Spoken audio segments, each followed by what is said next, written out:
What's the biggest misconception of you at this point? What's one thing people think about you, but it's not true? uh, Seeing me first off, they probably think like I'm a porn star or a fucking stripper.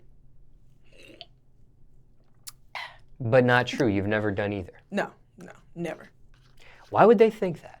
I think it's because my hair is blonde. Honestly, I truly believe that. But then I don't know. I think people just say it to be funny. Either way. Now, is your hair always blonde? Do you ever change colors with it, or No, my hair has always been blonde. My mama's hair is blonde. My grandma's hair is blonde. My great grandma's hair is blonde. I was born a blonde. It was a dark blonde though. It's a dirty blonde. I just lighten it, cause just do it. I don't know. Craziest rumor you heard about yourself? Oh, the craziest rumor I think I've ever heard about myself is probably just that I'm crazy. Crazy in what way? Because there's I know, different right? levels of craziness. I agree. Crazy in a way like slice your tires, kill you kind of crazy, like that crazy. I'm not that crazy. I am a different type of crazy. I'm a, crack jokes, tell the truth, won't hesitate to tell your ass exactly what I think kind of crazy, and I don't tolerate bullshit. So yeah, I'm always crazy. Now, where would a rumor like that start from? Probably my exes, probably friends, because I play and I joke a lot too. So a lot of times, I'll joke and say some stuff like I'm crazy, like I'll do some stuff, but initially, or deep down, who I am, that's not who I am.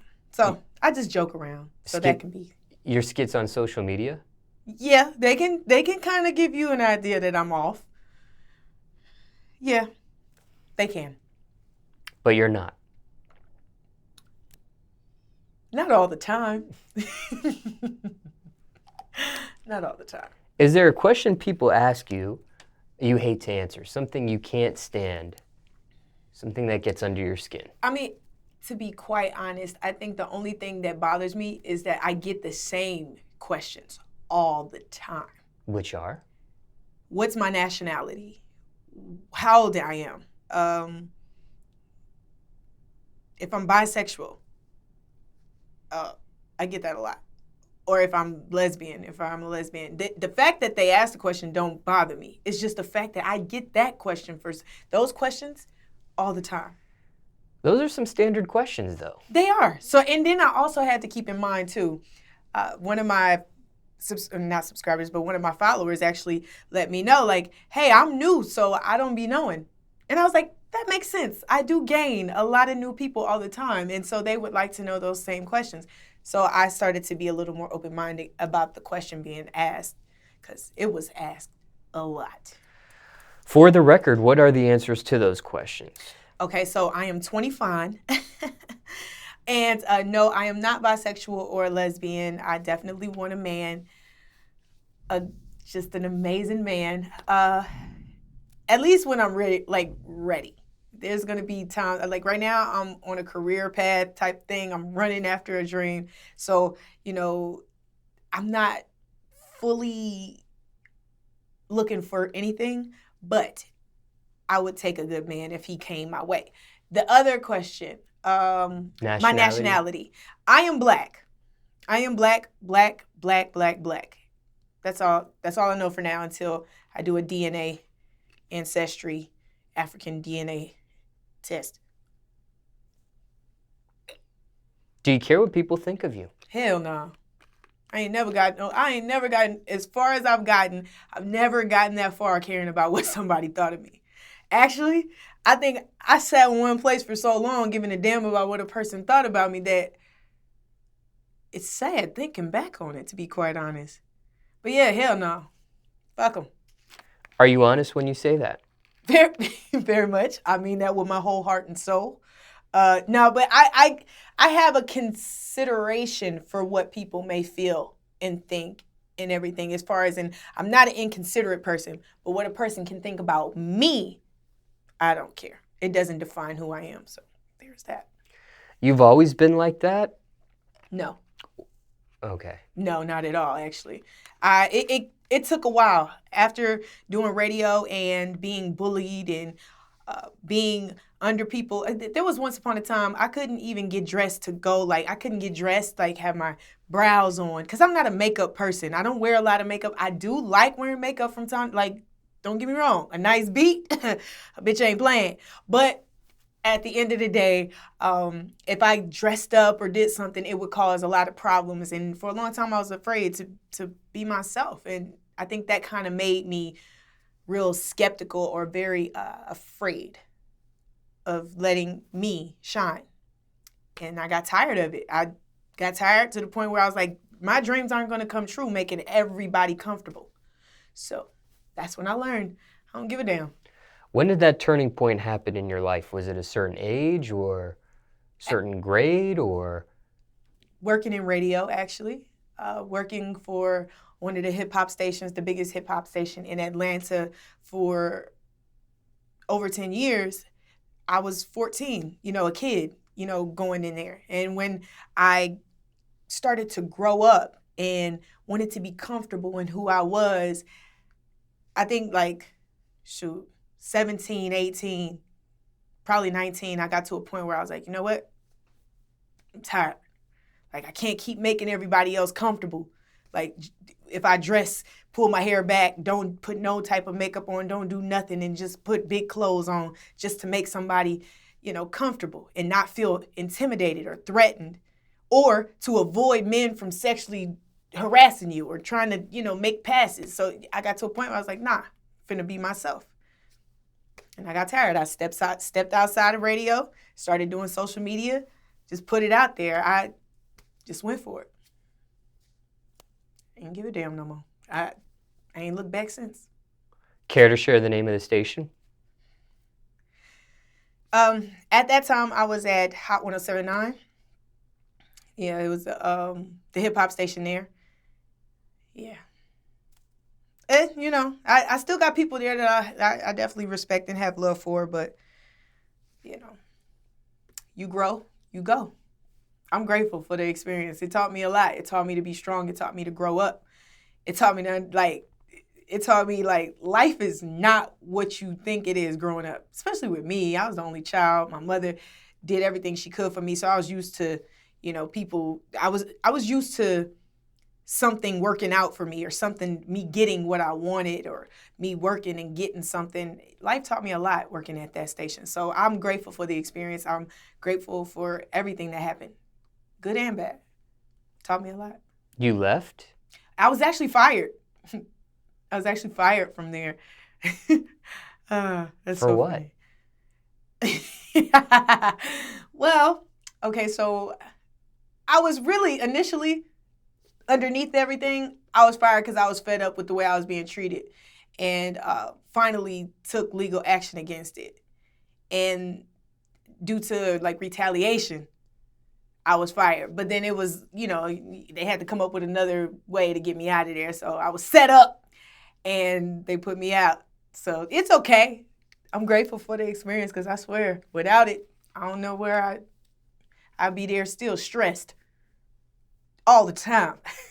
Whew. Jesus, I needed therapy after that job. You said there was a lawsuit?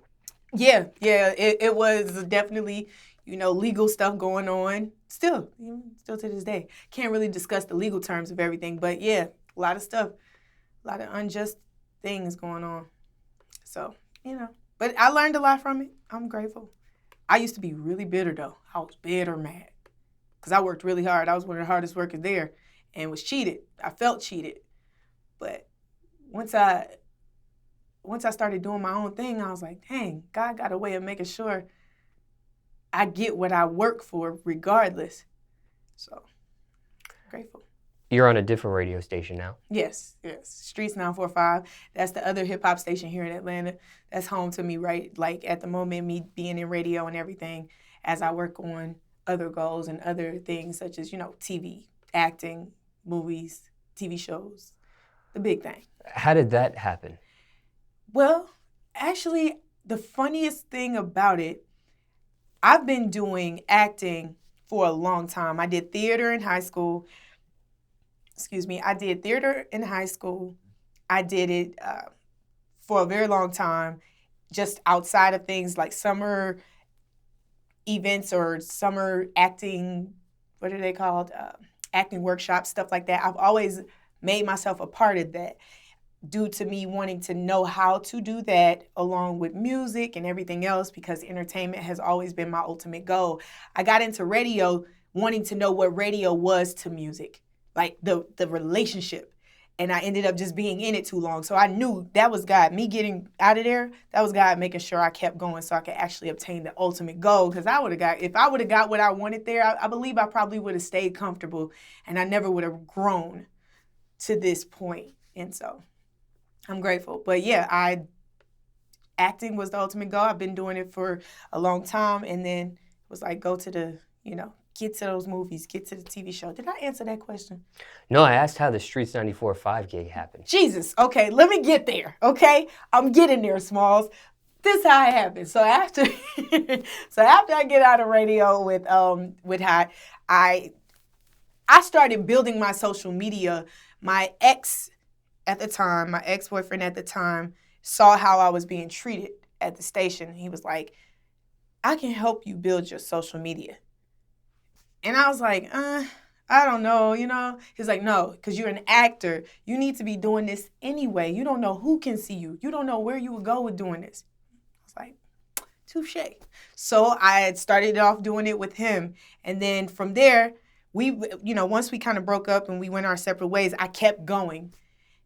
It was all I had. After I couldn't stop. Like, this was all I had now. Radio was to shit. And so now, that up shit's creek, basically. So I had to make something out of nothing. And so Instagram is how I got it. And then Instagram became bigger. And Streets ended up calling me and giving me a call. Hey, we want to see what you got going on. You've been in radio and ain't do social media. So that's basically how that came about. I know that was a long story. They're aware of the legal proceedings and stuff that happened with the previous station? Not fully. Like, nobody's really fully, like, just the little bit that I've given you is the most that anybody knows, besides the people that it's toward for the most part. And that's because there's legal stuff happening with it. Right. Currently. Right. Now, okay, before the turning point of, you caring about other people's opinions of you to not caring, obviously when people care about other people's opinions of them, it can lead to health issues. It can lead to certain levels of stress. It can lead to anxiety, depression. Yes. Worst case, suicidal thoughts. Very true. Did you face any of these obstacles? Very true. Yes, I when did. you did care about other people's opinions of you? Yes, very much. Very much I did. Anxiety, strong. I used to suffer panic attacks. And that ain't no joke. And then, panic attacks, depression didn't come until after the firing at the station. It was like I had to go through a whole grieving process. Being in radio for 10 years and putting in the work that I put in all those years, I was so everything at one time. Angry, sad, mad, just depressed, upset. I felt betrayed, felt used, felt so many things at one time. And then on top of that, I was still in the mindset where I cared about, how I was perceived, what they were saying about me, how they seen me. And then after a while, I guess the healing came, like once I started healing, somehow I just started to be like, I don't give a fuck. I don't give a fuck. So then I just woke up without one fuck to give. Any of them, anybody, period, point blank. It just got to that point.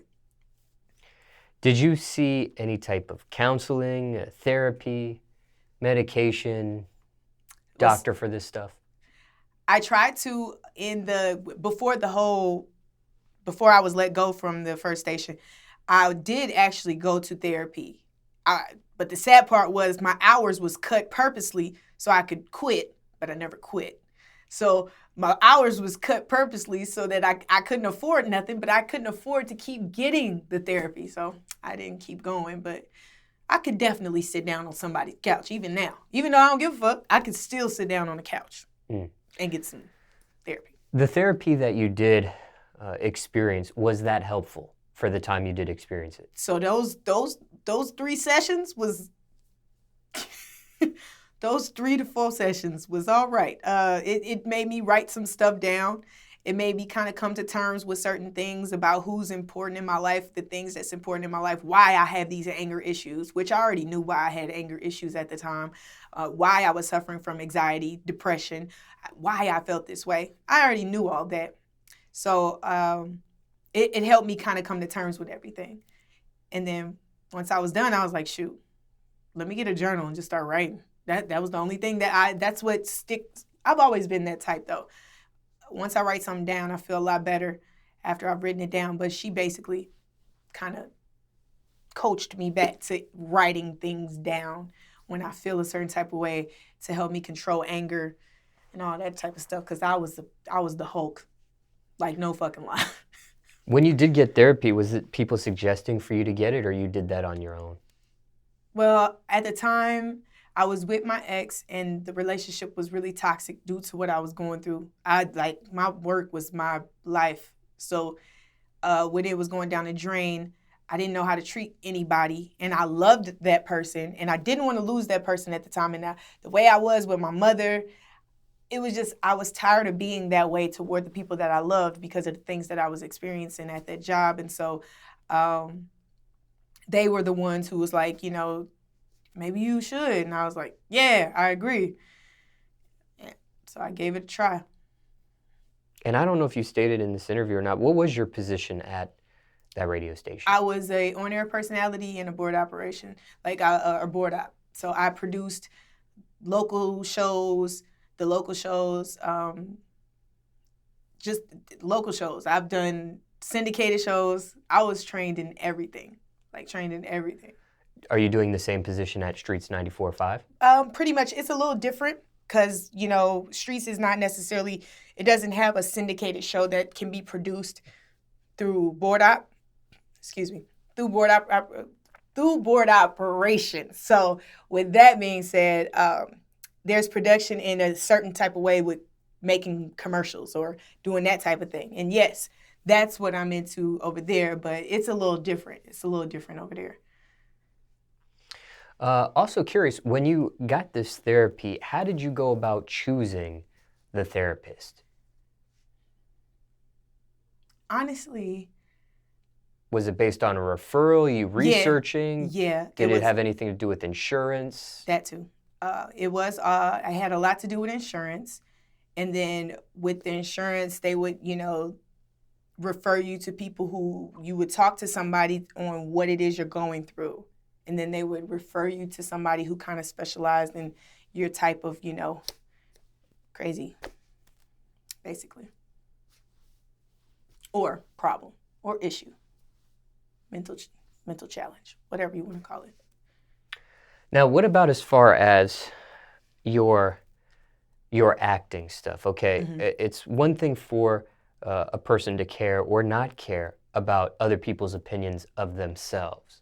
But what about other people's opinions of your acting stuff? Do you care what people think about your acting, your skills, your skits that you have on social media? Do you care about people's opinions of that? Nah.